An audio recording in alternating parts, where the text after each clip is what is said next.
चीनी राष्ट्रपति Xi Jinping के दोबारा राष्ट्रपति पद की शपथ लेने और रूसी राष्ट्रपति व्लादिमीर पुतिन के चौथी बार राष्ट्रपति चुने जाने के बाद अंतर्राष्ट्रीय जगत में ये कयास लगाए जाने लगे हैं कि बदलते वैश्विक परिदृश्य में कौन सा नेता कितने दिनों तक सत्ता में रहकर देश और दुनिया पर अपना प्रभाव डाल सकता है।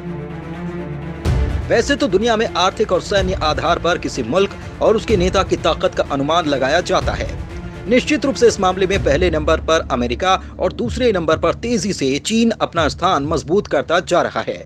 लेकिन जब मामला जलवायु परिवर्तन, गरीबी उन्मूलन और शांति स्थापित करने का हो तो दुनिया के कई अन्य महत्वपूर्ण नेताओं की ओर सहज ही ध्यान चला जाता है।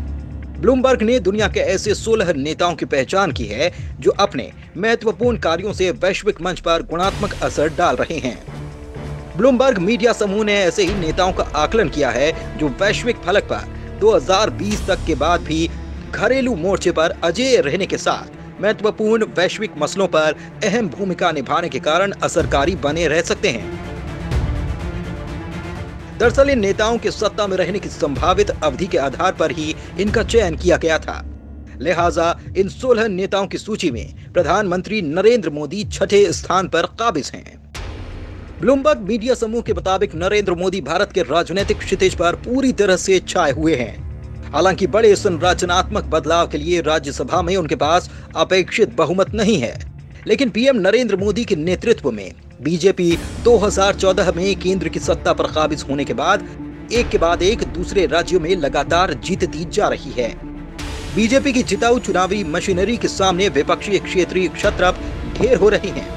विपक्ष में बिखराव है, राज्यों में लगातार जीत और पीएम मोदी के अपार लोकप्रियता के कारण 2019 में उनका चुनाव जीतना निश्चित सरीखा लगता है। हालांकि मजबूत विपक्ष की कमी के कारण 2024 के बाद भी उनके सत्ता में बने रहने की भरपूर संभावना है।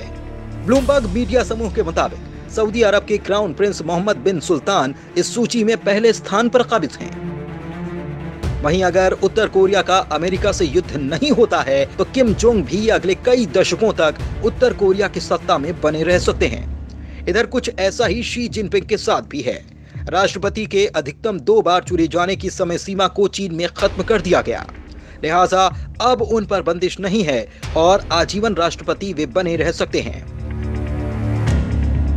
इसके अलावा रूस के राष्ट्रपति पुतिन 2024 तक रूस के राष्ट्रपति पद पर काबिज रहेंगे, लेकिन वो इस तरह की एक यथास्थितिवादी व्यवस्था बना सकते हैं जिसके तहत उनके सत्ता से हटने के बाद भी पुतिन का शासन रूस में कायम रहे।